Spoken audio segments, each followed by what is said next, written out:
देश दुनिया की हर वड्डी खबर के लिए हुणे डाउनलोड करो number 1 news app Dainik Savera times.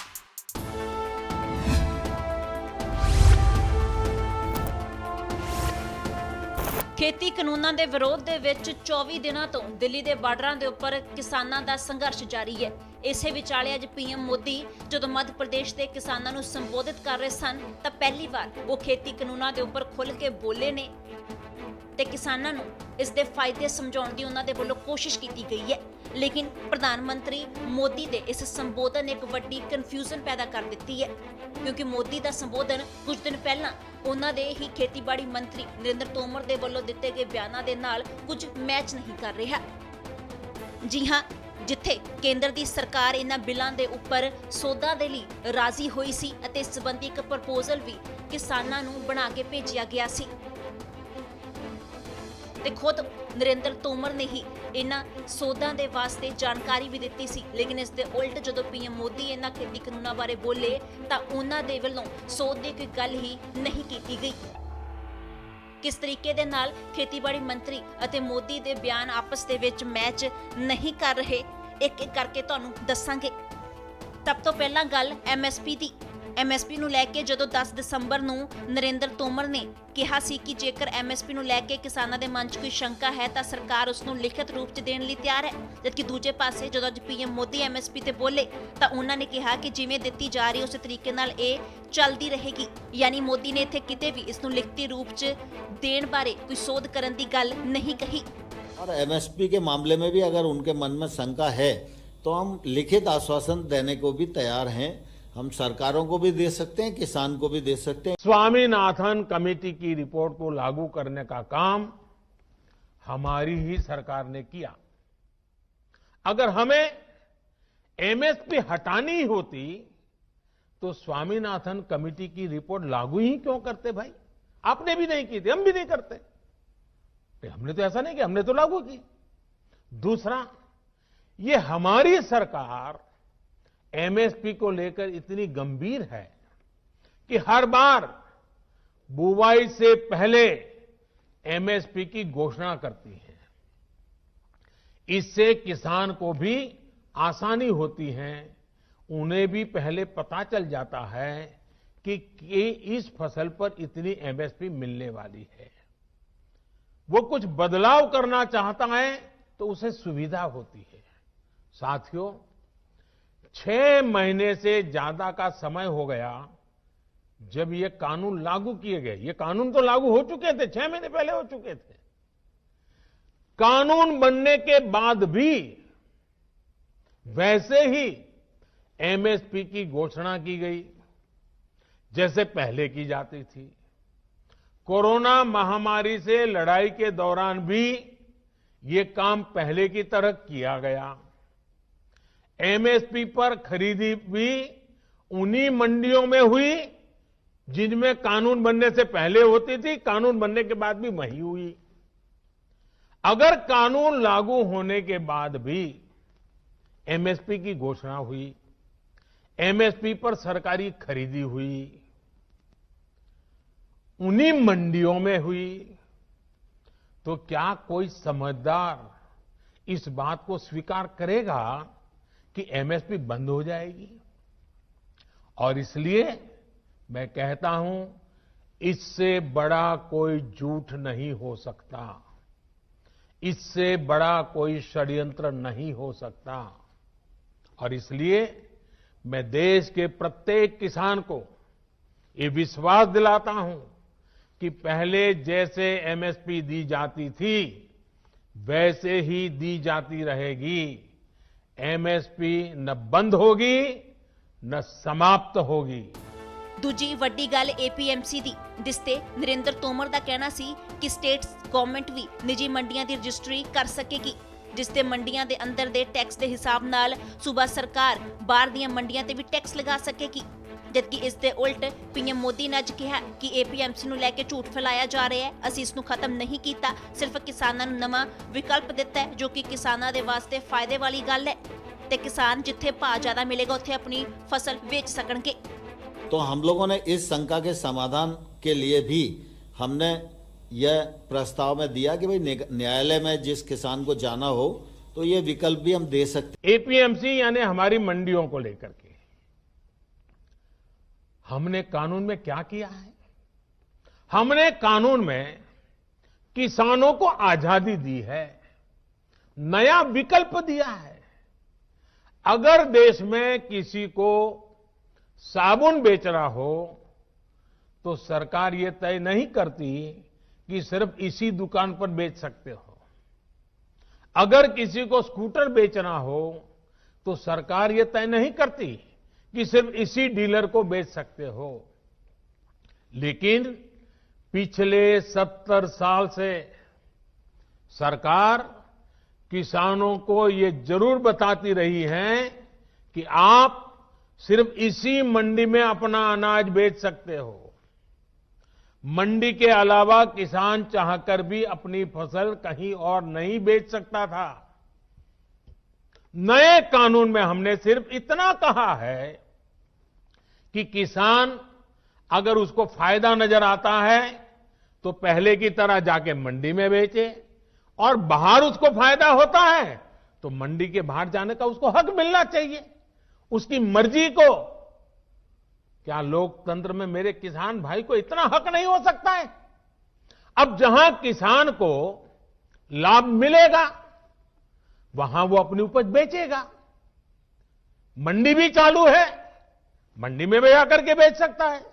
जो पहले था वो भी कर सकता है, किसान की मर्जी पर करेगा। बल्कि नए कानून के बाद तो किसान ने अपना लाभ देखकर अपनी उपज को बेचना शुरू भी कर दिया है। और मैं फिर दोहराता हूं, नए कानून के बाद 6 महीने हो गए, कानून लागू हो गया, हिंदुस्तान के किसी कोने में कहीं पर भी एक भी मंडी बंद नहीं हुई है। फिर क्यों झूठ फैलाया जा रहा है? सच्चाई तो यह है कि हमारी सरकार एपीएमसी को आधुनिक बनाने पर, उनके कंप्यूटरीकरण पर 500 करोड़ रुपए से ज्यादा खर्च कर रही है। फिर ये एपीएमसी बंद किए जाने की बात कहां से आई? बिना सैर पैर बस झूठ फैलाओ, बार बार बोलो। ਹੁਣ ਗੱਲ ਕੰਟਰੈਕਟ ਫਾਰਮਿੰਗ ਦੀ, ਜਿਸ ਨੂੰ ਲੈ ਕੇ ਖੇਤੀਬਾੜੀ ਮੰਤਰੀ ਦਾ ਕਹਿਣਾ ਸੀ ਕਿ ਉਹ ਇਸ ਸੋਧ ਲਈ ਰਾਜ਼ੀ ਨੇ ਕਿ ਜੇਕਰ ਕਿਸਾਨਾਂ ਨੂੰ ਕੋਈ ਦਿੱਕਤ ਆਉਂਦੀ ਹੈ ਤਾਂ ਉਹਨਾਂ ਦੇ ਲਈ ਐਸਡੀਐਮ ਤੋਂ ਇਲਾਵਾ ਕੋਰਟ ਦਾ ਰੁਖ ਕਰਨ ਦੀ ਵਿਵਸਥਾ ਵੀ ਕੀਤੀ ਜਾ ਸਕੇਗੀ। जबकि दूजे पासे पीएम मोदी का कहना सी कि कंट्रैक्ट फार्मिंग दे नाल किसानां दा मुनाफा वधेगा ते जेकर कोई गड़बड़ हुंदी है तो इसकी शिकायत एसडीएम नूं करके मसला हल करवाया जा सकता है। यानी इत्थे भी मोदी ने किते ये गल नहीं कही कि कोर्ट दा रुख करन दी व्यवस्था करन दे वास्ते सरकार तैयार है। पर हम लोगों ने प्रस्ताव दिया कि राज्य सरकार निजी मंडियों के रजिस्ट्रेशन की व्यवस्था भी लागू कर सकेगी और साथ ही ऐसी मंडियों पर राज्य सरकार जो मंडी के भीतर का टैक्स है उसके हिसाब से ही वो बाहर की प्राइवेट मंडी पर भी टैक्स लगा सकेगी। तो उनकी इस आशंका को भी निर्मूल करने की हम लोगों ने अपने प्रस्ताव में कोशिश की है। नए कृषि सुधारों को लेकर तीसरा बहुत बड़ा झूठ चल रहा है, फार्मिंग एग्रीमेंट को लेकर। देश में फार्मिंग एग्रीमेंट का कोई नई चीज नहीं है। क्या कोई नया कानून बनाकर हम अचानक फार्मिंग एग्रीमेंट को लागू कर रहे हैं? जी नहीं। हमारे देश में बरसों से फार्मिंग एग्रीमेंट की व्यवस्था चल रही है। एक दो नहीं बल्कि अनेक राज्यों में पहले से फार्मिंग एग्रीमेंट होते रहे हैं। अभी किसी ने मुझे एक अखबार की रिपोर्ट भेजी 8 मार्च 2019 की। उसमें पंजाब की कांग्रेस सरकार किसानों और एक मल्टीनेशनल कंपनी के बीच 800 करोड़ रुपए के फार्मिंग एग्रीमेंट का जश्न मना रही है, इसका स्वागत कर रही है। पंजाब के मेरे किसान भाई बहनों की खेती में ज्यादा से ज्यादा निवेश हो, ये हमारी सरकार के लिए भी खुशी की बात है। साथियों, देश में फार्मिंग एग्रीमेंट से जुड़े पहले जो भी तौर तरीके चल रहे थे, उसमें किसानों का बहुत जोखिम था, बहुत रिस्क था। नए कानून में हमारी सरकार ने फार्मिंग एग्रीमेंट के दौरान किसान को सुरक्षा देने के लिए कानूनी प्रावधान किए हैं। हमने तय किया है कि फार्मिंग एग्रीमेंट में सबसे बड़ा हित अगर देखा जाएगा तो वो उस किसान का देखा जाएगा। हमने कानूनन तय किया है कि किसान से एग्रीमेंट करने वाला अपनी जिम्मेदारी से भाग नहीं पाएगा। जो किसान को उसने वादा किया होगा, वो स्पॉन्सर करने वाले को, वो भागीदार को उसे पूरा करना ही होगा।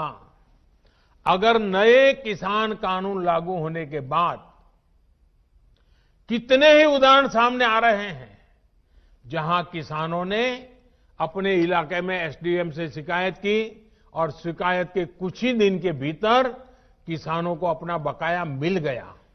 साथियों, फार्मिंग एग्रीमेंट में सिर्फ फसलों या उपज का समझौता होता है। जमीन किसान के ही पास रहती है। एग्रीमेंट और जमीन का कोई लेना देना नहीं है।